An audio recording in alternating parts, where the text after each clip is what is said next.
আসসালামু আলাইকুম রহমতুল্লাহ। Diploma tutor থেকে আমি নোমান। স্ট্রাকচারাল মেকানিক্সের আমরা এই ভিডিওর মাধ্যমে যে দুইটা প্রমাণ আছে, প্রমাণ দুইটা দেখব। প্রথম প্রমাণটা হচ্ছে আমাদের আয়তক্ষেত্রের ক্ষেত্রে moment of inertia B D cube divided by 12 এটা কিভাবে হলো।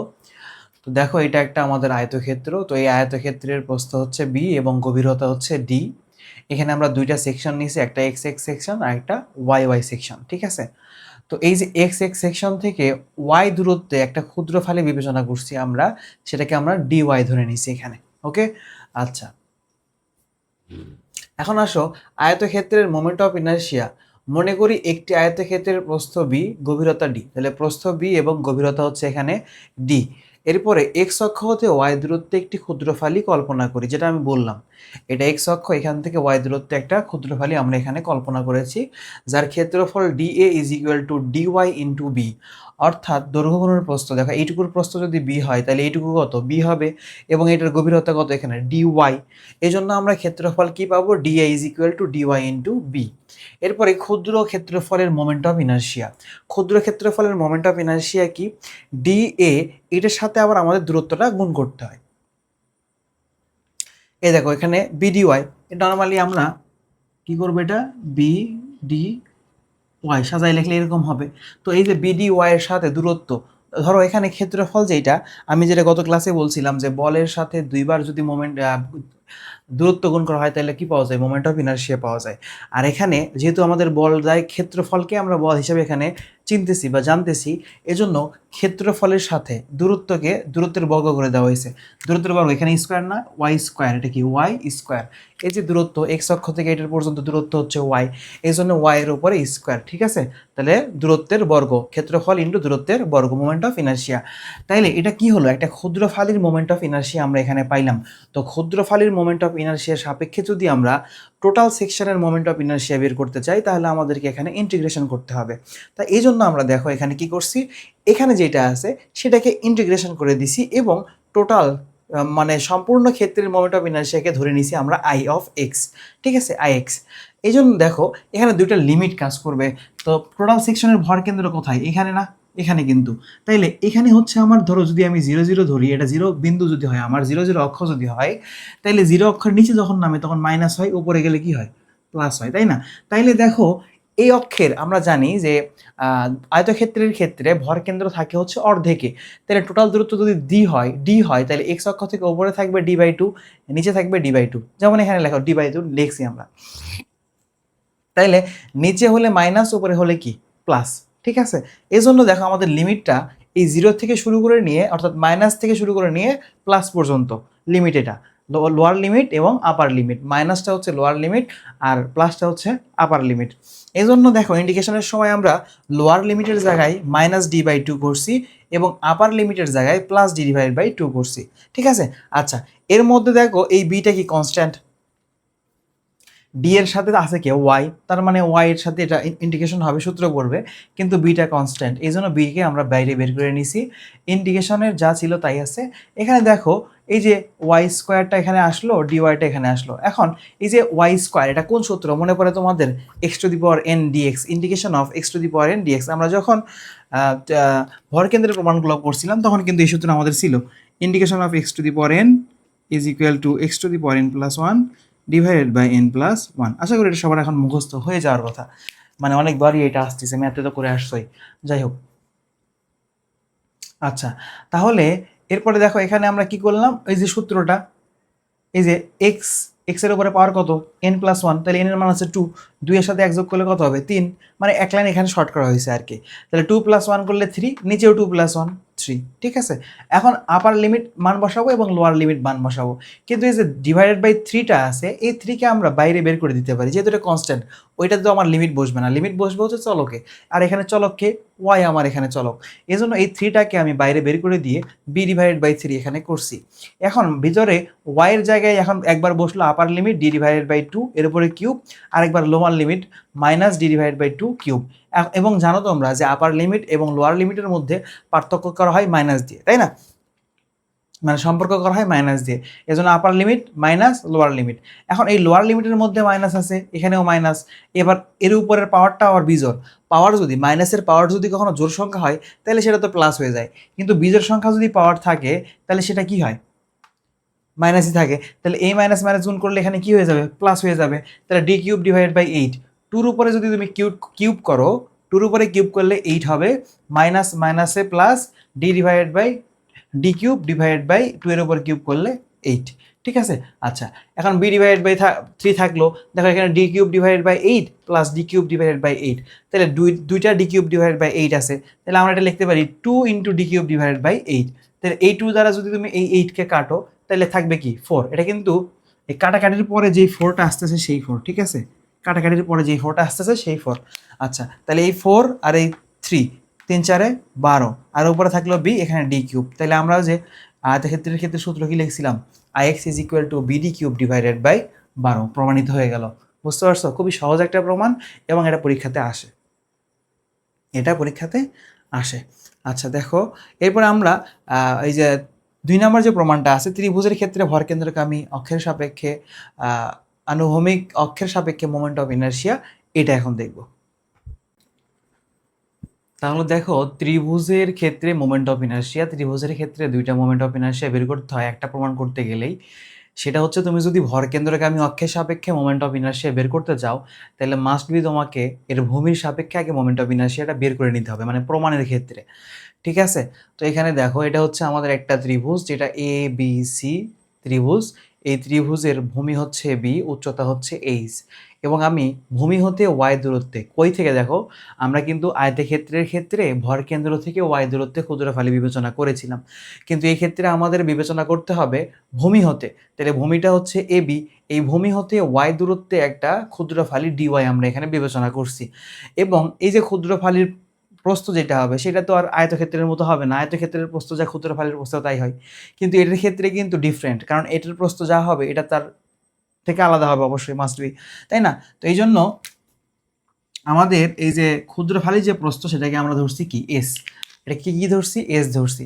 তাহলে একটা জিনিস চিন্তা করো, এখানে দুইটা ত্রিভুজ আছে, একটা হচ্ছে এ বি সি ত্রিভুজ আর একটা ডি ই সি ত্রিভুজ।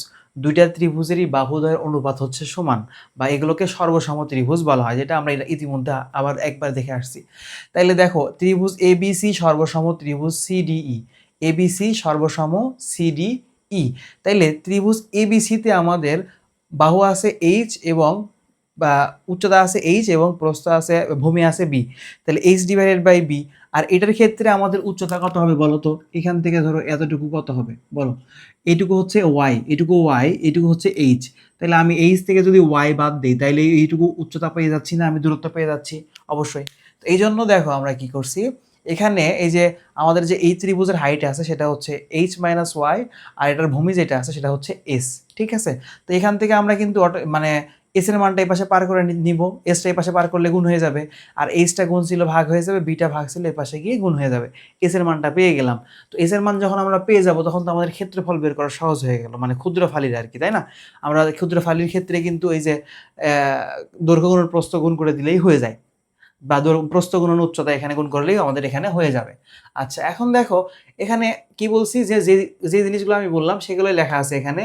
একটি ত্রিভুজের ভূমি বি, উচ্চতা এইচ, ভূমি হতে ওয়াই দূরত্বে একটি ক্ষুদ্রফালি কল্পনা করি যার ক্ষেত্রফল D A is equal to S into D Y, অর্থাৎ এস এবং ডিওয়াই। এস এর মানটা তো আমরা এখান থেকে বের করলাম, মানটা এখানে নিয়ে এসে বসাই দিবা, ডিওয়াই থাকবে। এখন ক্ষুদ্র ক্ষেত্রের মোমেন্ট অফ ইনার্শিয়া হচ্ছে Y square B H minus Y, এই মানে এখানে শুধুমাত্র ওই যে আমরা এর আগে যেটা করলাম এইচ স্কোয়ারটা শুধু গুণ করে দিবা ক্ষেত্রফলের সাথে। এই যে এখান থেকে এই পর্যন্ত দূরত্ব ওয়াই স্কোয়ার, যেটা ওয়াইটা আছে যেটা দূরত্বের কি করে দিবা, বর্গ করে দিবা, বুঝছো, করে দিলে আমরা এখান থেকে কিন্তু ক্ষুদ্রফালির মোমেন্ট অফ ইনার্শিয়া পেয়ে গেলাম। তো ক্ষুদ্রফালি থেকে টোটাল সেকশনের মোমেন্ট অফ ইনার্শিয়া করতে গেলে কি করতে হবে, ইন্টিগ্রেশন করতে হবে। আর যেহেতু এবার আমরা ভূমি থেকে করতেছি, তাহলে ভূমিতে আমাদের উচ্চতা 0, আর আমরা বাড়তে বাড়তে যখন একবার টপে যাবো তখন আমাদের উচ্চতা হয়ে যাবে কত, এইচ, কারণ এখান থেকে মধ্যবর্তী দূরত্ব তো কত, এইচ, তাই না। যেখানে আমরা শুরু করবো সেখানে 0, আর যেখানে থামবো সেটা আমাদের ম্যাক্সিমাম দূরত্ব এইচ। এই জন্য দেখো, লোয়ার লিমিট 0, আপার লিমিট এইচ, এবং এখানে যা ছিল তা এখানে আনা হয়েছে। তো এটার ক্ষেত্রে সেম, আমাদের যেহেতু ডি ওয়াই, ওয়াই এর সাপেক্ষে ইন্টিগ্রেশন হচ্ছে, এই জন্য ওয়াই ব্যতীত এখানে যা থাকবে সবগুলোই হচ্ছে আমাদের এখানে কি ধ্রুবক, তাহলে ওয়াই ব্যতীত এখানে বি আছে, নিচে এইচ আছে, এবং বি এবং এইচটাকে আমরা বাইরে বের করে নিয়ে আসলাম। আনার পরে এইচ মাইনাস ওয়াই আর হচ্ছে এই ওয়াই স্কোয়ারটা থাকলো। এখন এই ওয়াই স্কোয়ার দিয়ে একবার তুমি এইচকে গুণ করবা, ওয়াই স্কোয়ার এইচ, তারপর এই ডিওয়াইটা এইচের সাথে গুণ হলো, মানে এইটুকু ওয়াই স্কোয়ার ডিওয়াইটাকে একবার এইচের সাথে গুণ করো, তাহলে এইচ ওয়াই স্কোয়ার ডিওয়াই, তাই না? এরপরে মাঝখানে কি আছে, মাইনাস আছে, মাইনাস দাও, ইন্টিগ্রেশন চিহ্নটা আরেকবার নাও, এখানে ওয়াই আছে, এখানে কি আছে, ওয়াই স্কোয়ার আছে, ওয়াই স্কোয়ার ওয়াই গুণ করলে ওয়াই কিউব ডিওয়াই। হ্যাঁ, আচ্ছা, এরপরে দেখো বি ডিভাইডেড বাই এইচ। এখন এখানে এইচটা হচ্ছে আমাদের ধ্রুবক, এইচ ধ্রুবক রেখে দিছি, কিন্তু এখানে দেখো ওই যে integration of x to the power N এর সূত্র পড়ে গেছে না, এই সূত্রটা কিন্তু বারবার তোমাদের আসতেইছে, এটা মনে রাখতেই হবে তোমাদের। Integration of x to the power N is D X is equal to x to the power N plus one divided by N plus one. তাহলে এখানে আমাদের এন আছে টু, টু এর সাথে এক যোগ করলে তিন, নিচেও তিন, ঠিক আছে, এখানেও তাই, Y to the power three আছে, তিনের সাথে এক যোগ করলে চার, নিচেও কত, চার হবে। হ্যাঁ, তারপরে দেখো এখানে আমাদের এই যে এইচ আর থ্রি, এগুলো তো আমাদের চলক না, চলকে এখানে ওয়াই চলক, এই জন্য এইচ ডিভাইডেড বাই থ্রিকে আমরা আলাদা করে নিব। আর এই যে ওয়াই কিউব আছে, ওয়াইয়ের জায়গায় একবার আপার লিমিট বসাবো, ওয়াইয়ের জায়গায় আপার লিমিট এখানে এইচ বসবে, তাহলে এইচ কিউব, আপার লিমিট মাইনাস লোয়ার লিমিট কত হবে, জিরো, তাহলে ওয়াইয়ের জায়গায় জিরো দিয়ে কিউব। ওকে, এরপরে মাইনাস, এখানে যে মাইনাস ছিল সেই মাইনাস নাও, এরপরে এর মধ্যে ওয়ান ডিভাইডেড বাই ফোর আছে, এই ওয়ান ডিভাইড বাই ফোরটা বাইরে বের করে নিয়ে আসো, আর এই যে ওয়াইয়ের জায়গায় এই এইচের যে লিমিটটা আছে, আপার লিমিট মাইনাস লোয়ার লিমিট বসাও, তাহলে ওয়াইয়ের জায়গায় একবার এইচ বসলো, বসার পরে মাইনাস সূত্রের মাইনাস, আর হচ্ছে lower limit zero, zero two the power four. আচ্ছা, এরপরে দেখো এই এইচ এবং এইচ কিউব, এর মাইনাস জিরো তো কোনো ভ্যালু নাই এখানে, তাই না? তাহলে এইচ আর এইচ কিউব যদি গুণ করি আমি, তাহলে H to the power four হবে, আর এখানে H to the power four divide by four আসেই, এটা থ্রি থাকলো, ঠিক আছে। এখন দেখো এখানে আমরা লসাগু করবো, তিন আর চার লসাগু 12, তাহলে 12কে তিন দ্বারা ভাগ করলে চার, তাহলে four H to the power four, এখানে মাইনাস আছে, মাইনাস দাও, 12কে চার দ্বারা ভাগ করলে তিন, তিনতে H to the power four দ্বারা গুণ করলে three H to the power four, তাহলে four H to the power four থেকে three H to the power four বাদ দিলে H to the power four থাকে একটা, তাই না? এখন দেখো এখানে H to the power four আছে, নিচে আবার একটা এইচ আছে, তাই এইচ এইচ কাটলে ওপরে থাকবে কয়টা, তিনটা থাকবে, তাহলে I x is equal two, sorry এখানে আই এক্স হবে না, এটা হবে আই অফ এ বি, কী হবে, আই অফ এ বি, এটা হবে হচ্ছে এ বি, যেহেতু আমরা ভূমির সাপেক্ষে করছি, তাই না, এই জন্য এটা হবে হচ্ছে আই অফ এ বি, এটা ঠিক করে দিলাম, ঠিক আছে। I of A B is equal to B H cube divided by কত, 12, ঠিক আছে। এটা হচ্ছে আমার, যদি এটাও আসে অনেক সময়, বুঝছো, এটা অনেক সময় আসে প্রমাণে, যদি বলে যে ভূমির সাপেক্ষে মোমেন্ট অফ ইনার্শিয়া বের করো, বা এই যে ত্রিভুজের ক্ষেত্রে প্রমাণ করো যে B H cube divided by 12, এরকম যদি আসে তাহলে এতটুকু দিলেই হয়ে গেল। কিন্তু আমরা যেই প্রমাণটা করতেছি সেটা ওভারঅল সব কিছুই আছে একটার মধ্যে, এটা করলে দুইটা ম্যাথই কাভার হয়ে, দুইটা প্রমাণে কাভার হয়ে যাবে। হ্যাঁ, তাইলে ভর কেন্দ্রগামী অক্ষের সাপেক্ষে মোমেন্ট অফ ইনার্শিয়া বের করতেছি আমরা, তাহলে ভর কেন্দ্রগামী অক্ষের সাপেক্ষে মোমেন্ট অফ ইনার্শিয়াকে আমরা দেখছিলাম গতকালকেই যে এটাকে প্রকাশ করি আমরা আইসিজিএক্স দ্বারা, তাহলে I C G X is equal to I of A B minus A D square, এটা একটু মাথায় রাখবে। হ্যাঁ, যদি তোমার নির্দিষ্ট দূরত্বে, ধরো আমি মোমেন্ট অফ ইনার্শিয়া বের করব একটা সেকশনের ভরকেন্দ্র, একটা সেকশনের কি ভরকেন্দ্রগামী যখন হবে তখন মোমেন্ট অফ ইনার্শিয়ার একটা সিস্টেম আমাকে মানে জানতে হবে, তাই না? তো আমি যখন এখানে এ বি এর মোমেন্ট অফ ইনার্শিয়া বের করছি, কিসের মোমেন্ট অফ ইনার্শিয়া বের করছি, এ বি এর মোমেন্ট অফ ইনার্শিয়া বের করে ফেলছি, তখন কিন্তু এইটার সাপেক্ষে আমার এই যে রেখাটা আছে, এই যে এক্স এক্স অক্ষটা আছে, এটার মোমেন্ট অফ ইনার্শিয়া বের করতে হবে। তো তুমি যেটার মোমেন্ট অফ ইনার্শিয়া জানো সেটা সাপেক্ষে যদি অন্য একটা রেখার মোমেন্ট অফ ইনার্শিয়া বের করতে যাও, তাহলে তোমাকে যেটা করতে হবে সেটা হচ্ছে এটার দূরত্ব এবং ক্ষেত্রফল, দূরত্বর বর্গ এবং ক্ষেত্রফল দ্বারা যোগ বিয়োগ করে দিতে হবে যখন যেটা প্রয়োজন। ধরো এখানে যেহেতু আমরা ভূমি থেকে ভরকেন্দ্রে যাচ্ছি এই জন্য এখানে মাইনাস হচ্ছে, আবার যদি আমরা এই ভরকেন্দ্র থেকে ভূমিতে আসতাম তাহলে কিন্তু আবার প্লাস হইতো, মানে ডিফারেন্ট কিছু সিস্টেম এখানে আছে, বোঝা গেছে? যদিও এখানে আমাদের লিমিটেড ডিপ্লোমাতে এত কিছু লাগে না, প্রমাণটা জাস্ট করে দিবা শেষ। তারপরেও এখানে আমাদের কি দূরত্ব একটা থাকবে ডি, এই যে ডি স্কোয়ার, বুঝছো, এই যে এটা সেই সূত্র। ধরো আমি ভরকেন্দ্রকে আমি অক্ষের সাপেক্ষে মোমেন্ট অফ ইনার্শিয়া বের করবো, কোত্থেকে আসতেছি আমরা, ভূমির সাপেক্ষে মোমেন্ট অফ ইনার্শিয়া থেকে, তাহলে ভূমির সাপেক্ষে moment of inertia I of A B minus A D square, minus A D square, বুঝছো। তাহলে এটা কি, এ হচ্ছে এই ত্রিভুজের ক্ষেত্রফল, তাহলে ত্রিভুজের ক্ষেত্রফলের সূত্র কি, হাফ গুণন ভূমি গুণন উচ্চতা। আর এই ডিটা কি, ডি হচ্ছে দেখো আমি যখন এখানে ধরো এর সেন্টার অফ গ্র্যাভিটি এখানে আছে, তাহলে সেন্টার অফ গ্র্যাভিটি যদি এখানে থাকে আমরা কি জানি 1/3 এইচ। ভরকেন্দ্রের সূত্র কি? যদি আমি ভূমি থেকে যাই বা কেন্দ্র থেকে যদি ভরকেন্দ্রের দিকে যাই তাহলে 1/3 এইচ। তো 1/3 এইচ মানেই কত? 1/3 এইচ মানেই হচ্ছে এইচ ডিভাইডেড বাই 3। এই জন্য দেখো এইটা থেকে এই যে এখান এ বি থেকে আমাদের ভরকেন্দ্র পর্যন্ত দূরত্ব যে ডিটা এখানে আছে সেই ডিটার মান হচ্ছে এইচ ডিভাইডেড বাই 3। ঠিক আছে, আর ডির উপর স্কোয়ার আছে, এই কারণে এখানে কি হবে? স্কোয়ার হবে। ওকে, এখন দেখো এখানে এইচ আছে, এটার এইচের উপর স্কোয়ার, তাহলে এইচ আর এইচের উপর স্কোয়ার গুণ করলে কি হবে? এস টু দি পাওয়ার 3। আর এখানে বি ছিল, বি থাকলো, আর নিচে আছে 2, আর এই 3-এর উপর স্কোয়ার করলে 3 3 9, 9 সাথে 2 গুণ করলে 9 দুগুণ 18। ঠিক আছে, তাহলে 12 আর 18 যদি তুমি লসাগু করো তাহলে আসবে 36 এবং উপরে আসবে 3b³ minus 2b H cube. ঠিক আছে, তাহলে 3 থেকে 2 বাদ দিলে 1 থাকে, bh³ ডিভাইড বাই 36। বোঝা গেল? তাইলে কিন্তু এই প্রমাণটা আর ওই প্রমাণটা, এই দুইটা প্রমাণের মধ্যে আমাদের নিয়মটা সেম, অর্থাৎ দুইটাতে ইন্টিগ্রেশন করতে হবে এবং প্রমাণ মিলে যাবে। জাস্ট এর ক্ষেত্রে ত্রিভুজের ক্ষেত্রে দুইটা প্রমাণ হয়, একটা ভূমির সাপেক্ষে হয় আর একটা সেন্টার অফ গ্রাভিটির সাপেক্ষে হয়। ঠিক আছে, আশা করি বুঝতে পারছো। তো মেইনলি যারা পরীক্ষায় অল্প পরে মার্ক তুলতে চাও তাইরা অবশ্যই এই দুইটা বাদ দিবা না, দুইটা সুন্দরভাবে করে ফেলবা। ঠিক আছে, তো নেক্সট লেকচারে ইনশাআল্লাহ আমরা এই অধ্যায়ের যে কয়টা ম্যাথ না করলেই না, ইম্পর্টেন্ট যে কয়টা আছে, ধরো 2টা বা 3টা যে কয়টা আছে সবগুলো ইনশাআল্লাহ সলভ করে ফেলবো। ঠিক আছে, তো দেখা হচ্ছে তোমাদের সাথে পরবর্তী ক্লাসে। সে পর্যন্ত ভালো থাকো, সুস্থ থাকো। আল্লাহ হাফেজ। আসসালামু আলাইকুম ওয়া রাহমাতুল্লাহ।